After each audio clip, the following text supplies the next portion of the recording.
Hello friends, hope you all are doing well. Today, this is our fourth lecture under the topic public administration. In last lecture, we learnt about the organization. Now, our next topic is hierarchy, which is mentioned in our syllabus of section C under public administration. So, today we are going to learn about hierarchy, its definition, principles of hierarchy, advantages and disadvantages of hierarchy. And the last one is Fionn gang plan. Okay, so let's start our lecture. कि public administration में हमारे जो topics हैं, most of the topics सब में theories हैं और specially जो भी ऑथर्स या राइटर्स हैं उन्होंने अपने व्यूज़ दिए हैं, तो मोस्टली वही सब हैं. तो आप लोग थोड़ा सा ध्यान देके पढ़िए क्योंकि काफ़ी सारे जो व्यूज़ हैं वो सेम हैं. तो कोशिश करिए कि इसको आप रिवाइज़ करते रहें और एक टेबल बना लें जिसमें जो भी ऑथर ने जो कहा है उसके की पॉइंट्स लिख लें, तो उसको शायद याद करना ईजी रहेगा. ठीक है, चलिए शुरू करते हैं. हायरार्की. हायरार्की जो वर्ड है, this is drive from Greek term ruling body of priest organised into rank. Ruling body मतलब जो सबसे अधिक प्रभावशाली जो बॉडी होती है, जो हमारी फॉरेन कंट्रीज़ हैं स्पेशली इन यूरोप, प्रीस्ट को हम सबसे ज़्यादा पावरफुल मानते हैं वहाँ पे. तो वो ऑर्गेनाइजेशन को रैंक्स में डिवाइड करना ही हायरार्की है. ठीक है, hierarchy means the control of the higher over lower. Hierarchy का मतलब है हायर अथॉरिटीज़ का कंट्रोल लोअर पे. ठीक है, जो अपर लेवल पे बैठे हुए लोग हैं उनका लोअर लोगों पे जो कंट्रोल है वही है मतलब hierarchy. An organization structured in a pyramidal fashion with successive steps interlinked with each other from top to bottom. मतलब एक पिरामिड में जो सक्सेसिव स्टेप्स होते हैं, मान लीजिए आप नीचे की तरफ जा रहे हैं तो जो टॉप लेवल है और एक आपका बॉटम लेवल है, इनके बीच में जो स्टेप्स हैं और उनके बीच में जो इंटरलिंक्स हैं उसी को हायरार्की कहते हैं. ठीक है, next, meaning in words of different thinkers. ठीक है, अब जो हायरार्की का मतलब है वो अलग अलग थिंकर्स ने डिफरेंट वेज में दिया है. जो हमारे पहले थिंकर हैं Fayol, he said hierarchy is a scalar chain. ठीक है, उन्होंने कहा है जो हायरार्की है वो स्केलर चेन है. ठीक है, वाइल मोने and relay called it the scalar process. ठीक है, फ्योल ने कहा है हायरार्की स्केलर चेन है, जबकि मोने एंड रियल ने कहा है कि हायरार्की क्या है, एक स्केलर प्रोसेस है. ठीक है, तो यहाँ स्केलर जो वर्ड है, the word scalar is drive from scale. ठीक है, which mean ladder with several steps. मतलब जो स्केलर है उसका मतलब स्केल है जिसका मतलब होता है सीढ़ी जिसमें कई सारे स्टेप्स हैं लाइक दिस. ठीक है, दिस इज कॉल्ड स्केलर. तो फ्योल के अकॉर्डिंग ये क्या है, एक स्केलर चेन है. ठीक है, और मोने और रियल के अकॉर्डिंग ये स्केलर प्रोसेस है. This is called process. ठीक है, मोने state that hierarchy is a universal phenomena. ठीक है, मोने के अकॉर्डिंग जो हायरार्की है वो एक यूनिवर्सल फिनोमिना है, यानी कि जहाँ पे भी ऑर्गेनाइजेशन होगा वहाँ पे हायरार्की होगी यूनिवर्सली हर जगह. ठीक है, यानी कि टॉप और बॉटम लेवल होगा उस डिपार्टमेंट में या उस ऑर्गेनाइजेशन में. Other thinkers like L.D. White said hierarchy consists of the universal application of the superior subordinate relationship through a number of levels of responsibilities reaching from top to bottom of the structure.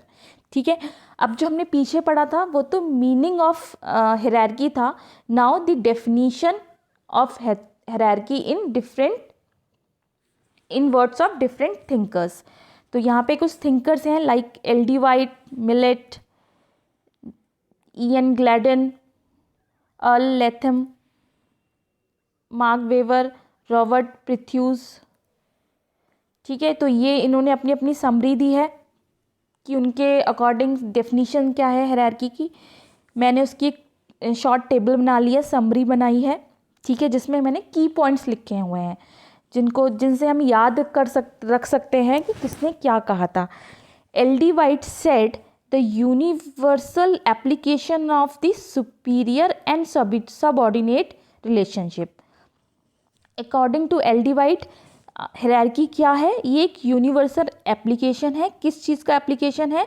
Superior और subordinate, मतलब उसके junior, superior और उनके juniors के बीच के relationship को ही hierarchy कहते हैं in words of L D. White. इधर मिलेट क्या कहते हैं? The efforts of many different individuals are geared together.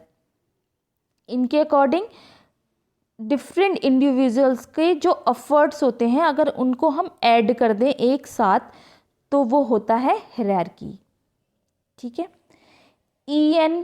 ग्लैडन कहते हैं the individuals are arranged in grades, those above superioring those below. ठीक है, यानी कि हम सारे इंडिविजुअल्स को ग्रेड्स में डिवाइड कर दें. ग्रेड्स मतलब A grade, B grade, C grade, D grade. ठीक है, और जो हमारा अपर ग्रेड होगा वो लोअर ग्रेड को सुपरवाइज करेगा. यही हायरार्की है in words of E N. Gladden. Next is Earl Latham. He said that an ordered structure of inferior and superior. ठीक है, इन्होंने भी ऑलमोस्ट सेम कहा है कि एक ऑर्डर्ड स्ट्रक्चर, एक ऐसा स्ट्रक्चर जो ऑर्डर में है इन्फीरियर से सुपीरियर तक या फिर सुपीरियर से इन्फीरियर तक एक ऑर्डर में स्ट्रक्चर्ड है, वो हायरार्की है in words of Earl Latham. Next है Max Weber. He said each lower office is under the control and supervision of higher one. ठीक है, अभी तक जितने भी हमारे राइटर्स थे वो इंडिविजुअल की बात कर रहे थे, junior, senior, superior, inferior, like this. ठीक है, लेकिन जो मैक्स वेबर हैं वो यहाँ बात कर रहे हैं lower offices and higher offices की. ठीक है, अकॉर्डिंग टू हिम जो लोअर ऑफिसेस हैं वो किसके कंट्रोल और सुपरविजन में होते हैं? हायर ऑफिसेस के. वही हायरार्की है. ठीक है, ये एक पूरे ग्रुप की बात कर रहे हैं, एक ऑफिसेस की बात कर रहे हैं. जैसे कि हम समझ सकते हैं किसी सिटी में किसी बैंक की बहुत सारी ब्रांचेस होती हैं, लेकिन जो मेन ब्रांच होती है वो एक ही होती है. ठीक है, तो जो वो एक मेन ब्रांच होती है वो सारी ब्रांचेस को कंट्रोल और सुपरवाइज करती है. ठीक है, तो मैक्सवेल क्या कहते हैं कि जो हायर ऑफिस होता है वो लोअर ऑफिसेस को कंट्रोल और सुपरवाइज करता है. ठीक है, तो इसको आप याद रख सकते हो ऐसे कि मैक्सवेल ने पूरे ऑफिस या ग्रुप के लिए बात की थी और बाकी जितने भी हमारे राइटर्स थे वो इंडिविजुअल्स की बात कर रहे थे. नेक्स्ट है Robert Presthus. He said system of ranking position. ठीक है, ये भी कह रहे हैं जो रैंकिंग पोजीशन का सिस्टम है वो हायरार्की है. ठीक है, और नेक्स्ट पॉइंट ये कहते हैं descending scale from the top to the bottom of an organization. Descending मतलब घटते हुए स्केल में टॉप से लेके बॉटम तक. ठीक है, ये हायरार्की है. ठीक है, ऑलमोस्ट सारे राइटर्स का जो व्यू है वो सेम ही है. ठीक है, टॉप से बॉटम और एक ग्रेडिंग सिस्टम यानी कि एक स्केल या फिर एक रैंकिंग सिस्टम फॉर्म करना ही हायरार्की है. नेक्स्ट है principles of hierarchy. There are 3 principles of hierarchy. The first one is through proper channel. The second one is correspondence, and the third one is unity of command. So first one जो है हमारा वो है through proper channel. ये word आपने शायद ये sentence काफ़ी बार सुना होगा.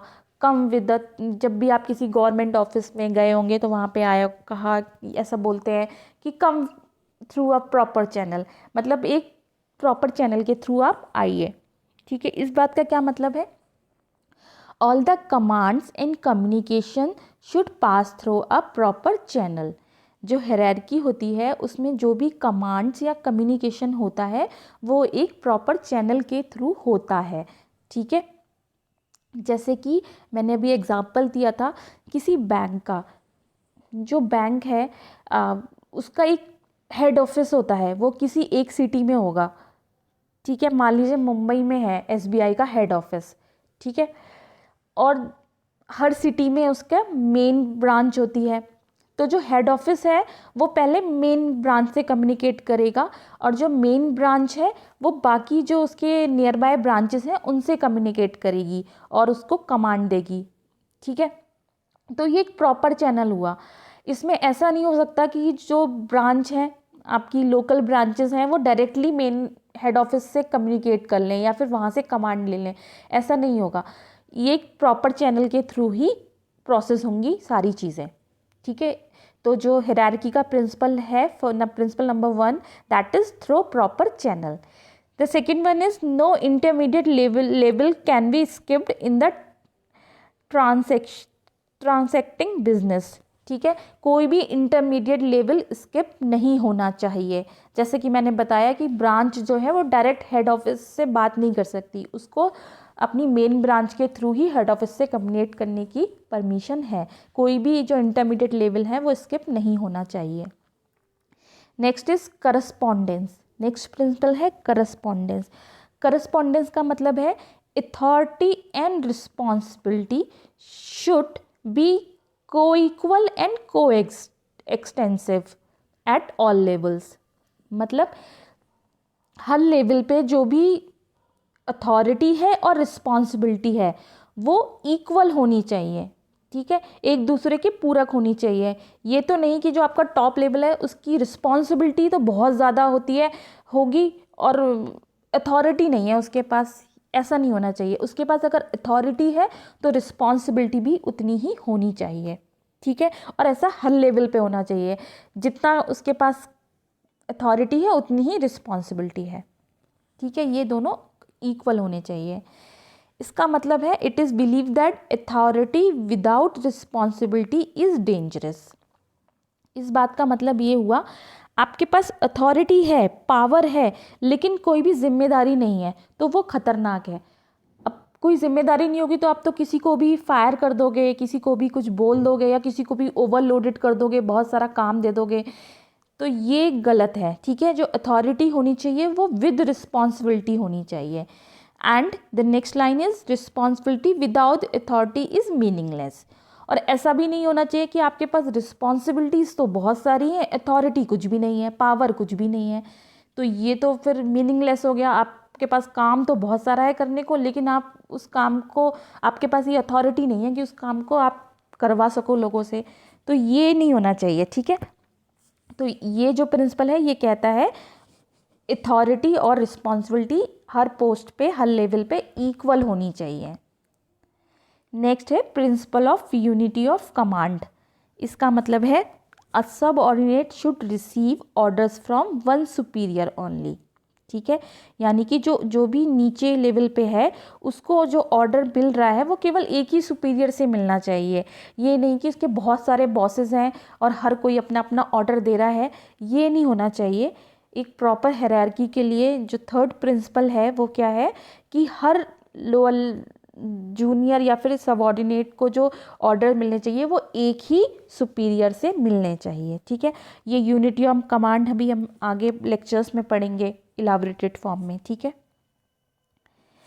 नेक्स्ट है, ये हमारा एक डायग्राम है जिसमें हम तीनों जो प्रिंसिपल्स हैं हायरार्की के उसको समझ सकते हैं. ठीक है, ये प्राइमेटिकल फॉर्म में है, यानी कि प्राइमेट के फॉर्म में है. ठीक है, जो इसमें सबसे ऊपर है ए, ये है टॉप मोस्ट लेवल, और जो हमारा नीचे है वो है हमारा लोअर लेवल।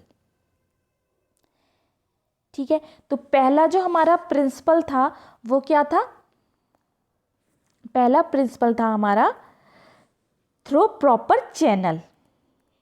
ठीक है, थ्रो प्रॉपर चैनल मतलब अगर मान लीजिए F को P से कम्युनिकेट करना है या फिर कुछ काम करना है, तो F डायरेक्टली P के पास नहीं जाएगा, F पहले E के पास जाएगा, फिर D, C, B, then A L को कहेगा L, M, N, O, P, like this.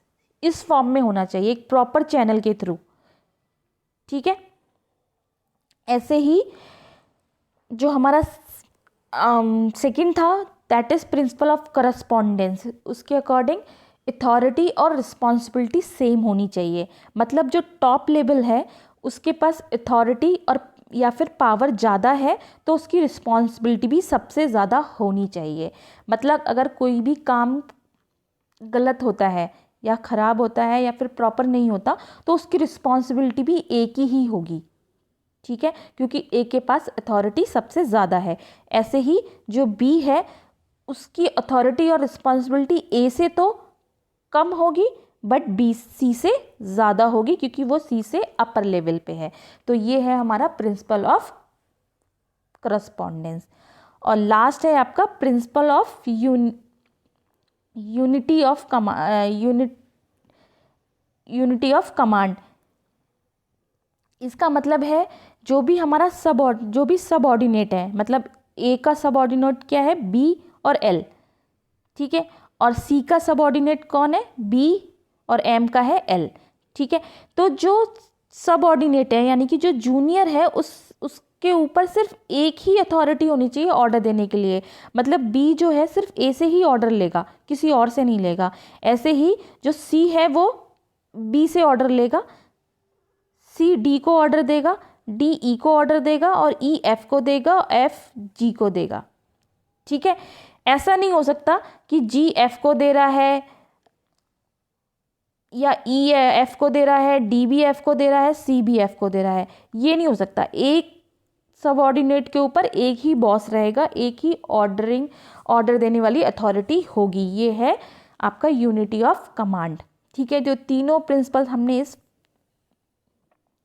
Picture में देख लिए। ठीक है, नेक्स्ट है इसका एक्सप्लेनेशन, ये आप लोग पढ़ लीजिएगा। नेक्स्ट है advantages of hierarchy system. The first one it serves as an instrument of integration and coherence in the organization. इसका मतलब ये कैसे काम करता है? Integration and coherence. इंटीग्रेशन मतलब यूनाइटेड रहते हैं, सारे जो पोस्टेज हैं या रैंक्स हैं वो एक दूसरे से यूनाइटेड रहती हैं। एंड कोहेरेंस, और एक ही डायरेक्शन में काम करते हैं। कैसे? जो हमारा ए है वो जो काम बी को देगा, बी ही वो उस काम को सब डिवाइड करेगा सी में और सी डी में। तो जो काम आप जो वर्क कर रहे हो वो आपका सेम, मतलब एक ही डायरेक्शन में कर रहे हैं सब के सब। ठीक है, और इंटीग्रेटेड है, सब एक दूसरे से कनेक्टेड है, इसलिए इंटीग्रेटेड यूनाइट है। It act as a channel of communication. ठीक है, ये कैसे काम कर रहा है? चैनल की तरह काम कर रहा है। जैसे ए को अगर सी से ई से कम्युनिकेट करना है तो वो कैसे जाएगा? प्रॉपर चैनल, बी के पास जाएगा, सी के पास, देन डी के पास, देन ई के पास। मतलब एक चैनल की तरह काम कर रहा है। ठीक है, तो ये हो गया हमारा it acts as a channel of communication. Next is it enables to fix responsibilities at each level. ठीक है, ये हायरार्की सिस्टम में हर लेवल की जो रिस्पॉन्सिबिलिटीज़ हैं वो फिक्स्ड होती हैं। ठीक है, it avoids short circuiting by ensuring strict adherence to the procedure. Short circuiting नहीं होती है। शॉर्ट सर्किटिंग का मतलब क्या हुआ? इसका मतलब हुआ कि ए डायरेक्टली सी के पास नहीं जा सकता, मतलब बी को शॉर्ट सर्किट नहीं कर सकता। ठीक है, ऐसे ही ए डायरेक्टली ओ के पास नहीं जा सकता, ये सब जो है इनको शॉर्ट सर्किट नहीं कर सकता। ठीक है, हर लेवल की अपनी रिस्पॉन्सिबिलिटी है और हर लेवल केवल अपने सबऑर्डिनेट से ही कनेक्टेड रहेगा। अगर उसे कोई फीडबैक चाहिए तो पहले वो बी से बोलेगा और बी सी से, तब उसको फीडबैक मिलेगा एक चैनल के थ्रू। तो ये हो गया हमारा, शॉर्ट सर्किटिंग नहीं होती है और सब जो हैं वो स्ट्रिक्टली अपने प्रोसीजर से चिपके हुए हैं। It prevents congestion of work at the top level. ठीक है, ये क्या करता है, टॉप लेवल पे बहुत ज़्यादा वर्क ना हो इसको बचाता है, प्रिवेंट करता है उससे। ठीक है, अदरवाइज़ क्या होगा, सारी अथॉरिटी सारी टॉप लेवल की है तो सारा जो रिस्पॉन्सिबिलिटी है वो भी उसी की होगी, तो सारा काम भी उसी को करना पड़ेगा। ऐसा नहीं है, अगर हम हायरार्की सिस्टम यूज़ कर रहे हैं तो काम सब में डिवाइड होगा। ठीक है, जो टॉप लेवल है वो ओवरलोडेड नहीं होगा। नेक्स्ट है, it facilitates decentralization of decision making. Decentralization का मतलब हुआ कि विकेंद्रीकरण हो जाएगा। मतलब एक सेंटर, एक अथॉरिटी नहीं है, सेंटर आपका एक नहीं है, आपके सेंटर जो है वो डिवाइड हो जाएंगे सब में। जैसे कि ए अकेला सेंटर नहीं है, ए केवल बी के लिए सेंटर है। ठीक है, और बी जो है वो सी के लिए सेंटर है। तो जो हमारा सेंटर हो गया वो सब में डिवाइड हो गया, डिसेंट्रलाइज हो गया। ये सेंट्रलाइज नहीं है, डिसेंट्रलाइज है। ठीक है, नेक्स्ट है आप, it facilitates delegation of authority. ये क्या करता है, जो भी अथॉरिटी है उसका प्रतिनिधित्व करता है, जिसके पास अथॉरिटी है। अब ए के पास बी को कमांड देने की अथॉरिटी है, बी को सी को कमांड देने की अथॉरिटी है, तो ये क्या करता है, ये अथॉरिटी का प्रतिनिधित्व करता है ये सिस्टम। It simplifies procedure for the file movement. अब ये बहुत ही कॉमन बात है, may be most of the peoples ने ये फेस किया होगा। जब भी हमें कोई फाइल वर्क कराना होता है, बहुत छोटा सा एग्जांपल लेके चलते हैं, driving licence. I think most of the people have their driving licence.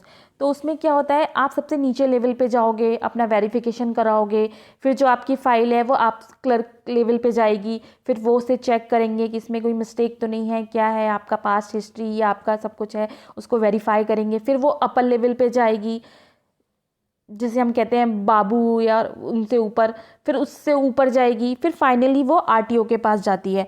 तो जो फाइल सिस्टम है उसको ये प्रोसीजर को सिंप्लीफाई करता है। सबको अपनी अपनी रिस्पॉन्सिबिलिटीज़ पता है कि हमें क्या करना है, हमें फ़ाइल में क्या चीज़ चेक करनी है, और फाइनली उसे चेक करके वो साइन करके आगे फॉरवर्ड कर देते हैं। तो जो फाइल मूवमेंट है उसको सिंप्लीफाई करता है ये hierarchy system. It helps in coordinating by securing unity of purpose. ठीक है, जो कोऑर्डिनेशन है ये हाईली कोऑर्डिनेटेड है, कोऑर्डिनेटेड सिस्टम है। ये क्या करता है, हमारा जो यूनिटी ऑफ पर्पस है, जिस पर्पस के लिए हम सब काम कर रहे हैं उसको सिक्योर करता है। ठीक है, ये coordination. It promotes discipline and order in the organization. और जो हायरार्की सिस्टम है वो डिसिप्लिन और ऑर्डर को ऑर्गेनाइजेशन में प्रमोट करता है। ठीक है, क्योंकि सबके पास अपनी अपनी रिस्पॉन्सिबिलिटीज़ हैं, सब अपने सबऑर्डिनेट को कोऑर्डिनेट कर रहे हैं, तो उसमें ऑर्डर भी है और डिसिप्लिन भी है। ये तो हो गए हमारे एडवांटेजेस। अब हायरार्की सिस्टम के कुछ डिसएडवांटेजेस भी हैं। अब वो डिसएडवांटेजेस क्या क्या हैं, it causes inorderly delay in the disposal of work due to red tapism. Red tapism क्या है, ये एक ईडियम है जिसका मतलब होता है कि फॉर्मल रूल्स, इसका मतलब होता है फॉर्मल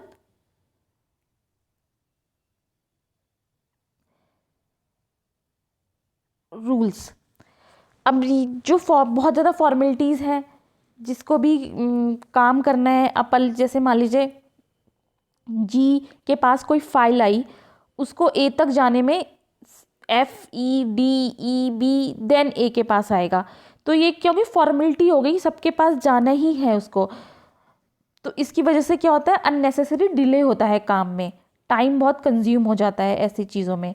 ठीक है, तो ये हमारा जो फर्स्ट है वो यही कहता है, फॉर्मेलिटीज़ की वजह से बहुत डिले हो जाता है। नेक्स्ट पॉइंट है, it discourage the initiative and drive of lower level personnels resulting in defensiveness and inefficiency. अब जो लोअर लेवल पे हैं लोग,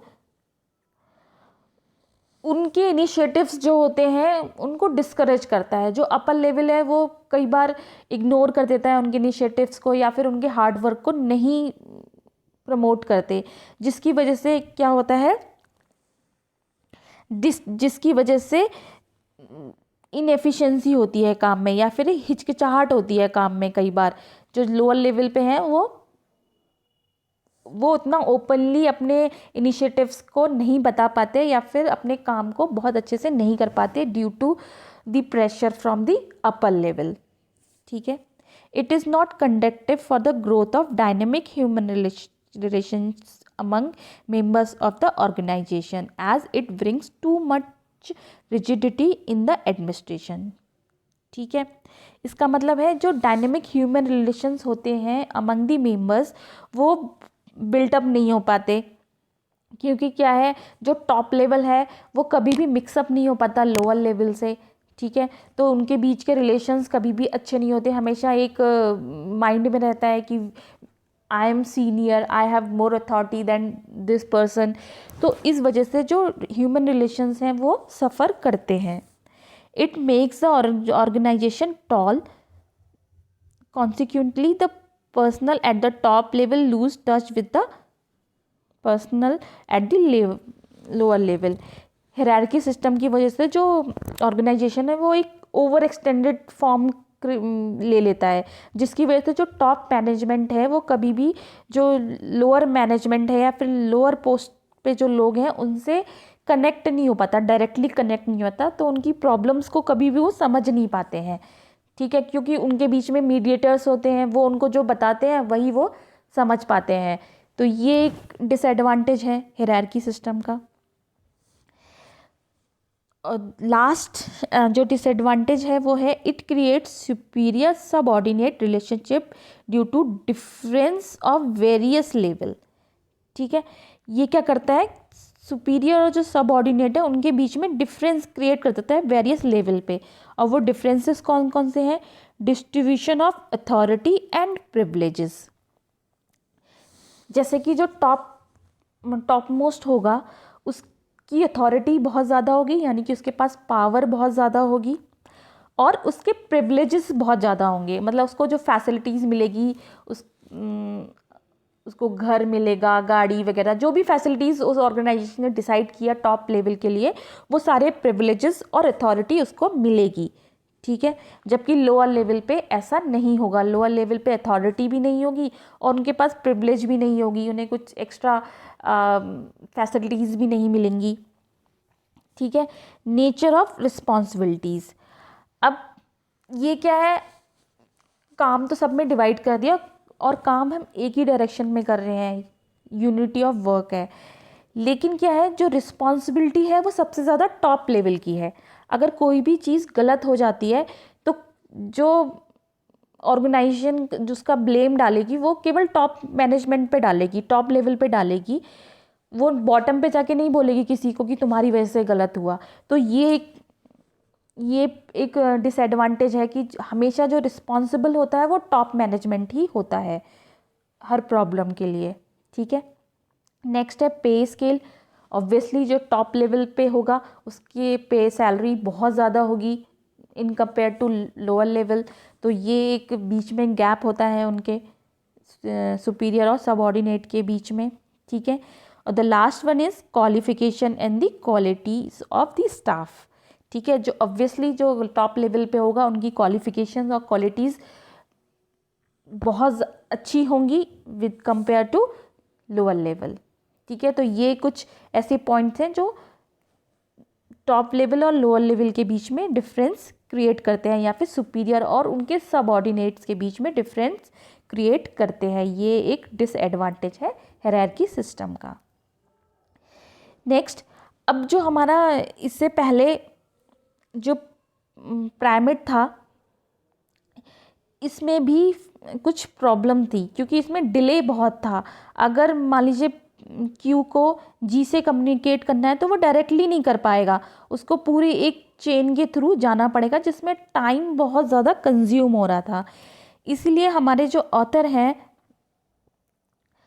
फेयोल्स, इन्होंने एक अपनी थ्योरी लेके आए जिसको इन्होंने नाम दिया गैंग प्लैंक। अब गैंग प्लैंक क्या होता है, इसका जो रियल मीनिंग है वो क्या होता है, जब हम किसी बोट से किनारे पे उतरते हैं, किनारे से बोट पे चढ़ते हैं, तो एक लकड़ी का प्लेटफॉर्म, तख्ता जैसा होता है जिसके थ्रू हम नाव पे चढ़ते हैं। उस तख्ते को, लकड़ी के तख्ते को हम गैंग प्लैंक कहते हैं। ठीक है, तो इन्होंने क्या बोला कि हमें ऐसा करना चाहिए, जो भी हमारा हायरार्की सिस्टम है, उस हायरार्की सिस्टम में जो सेम लेवल पे लोग हैं, मान लीजिए जैसे जिस लेवल पे एफ है उसी पे पी है, तो उनके बीच में एक गैंग प्लैंक होना चाहिए। मतलब एक, अगर हम सिंपल लैंग्वेज में बोलें तो एक लकड़ी का तख्ता होना चाहिए, उनके बीच में एक कम्युनिकेशन चैनल होना चाहिए इन टेक्निकल लैंग्वेज। ठीक है, जिससे कि जो हम पूरा चैनल के थ्रू कम्युनिकेशन कर रहे थे वो टाइम हमारा सेव हो पाए। ठीक है, ऐसे ही अगर डी को एन से कुछ कम्युनिकेट करना है तो वो डायरेक्टली सेम लेवल वाले लोग, ऐसा नहीं कि डी ओ से कर लेगा या ई एन से कर लेगा, जो सेम लेवल पे लोग हैं वो आपस में कम्युनिकेट कर पाए। ये फ्योल का कहना था, जिससे क्या होगा, जिससे जो भी वर्क है उसमें टाइम कम कंज्यूम होगा।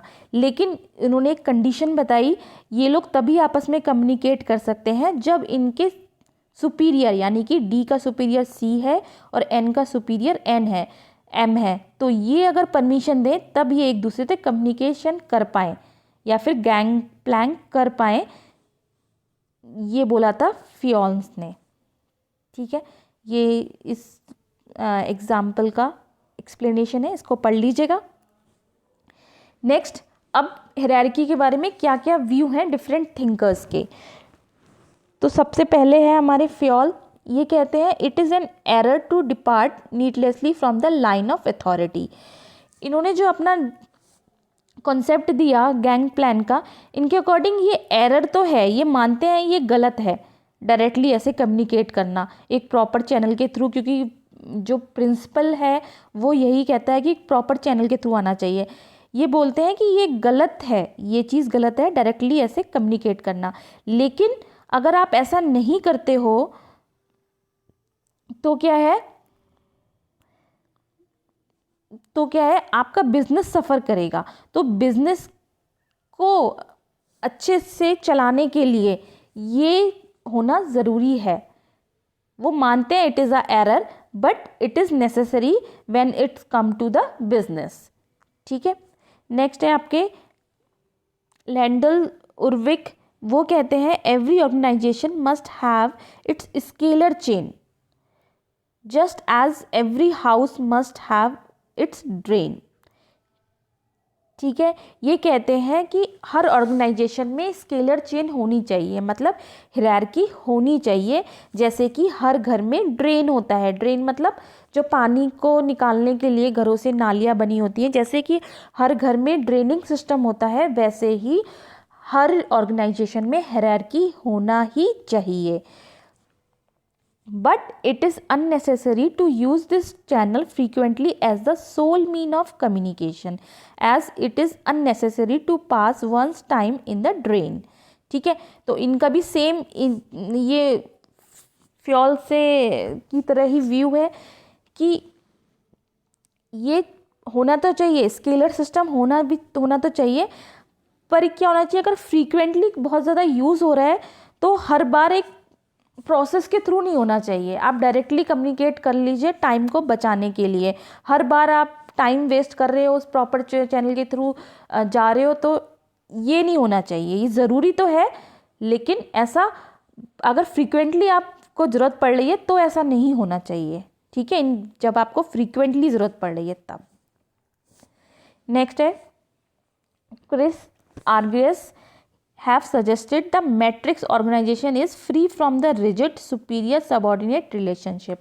इनके अकॉर्डिंग जो मैट्रिक्स ऑर्गेनाइजेशन होती है, मैट्रिक्स मतलब मैट्रिक्स के फॉर्म में कि इसमें बहुत सारे हमारे सुपीरियर्स हैं, मान लीजिए ए ये सुपीरियर्स हैं, बी ये इनके सबऑर्डिनेट हैं, फिर सी वो इनके सबऑर्डिनेट हैं।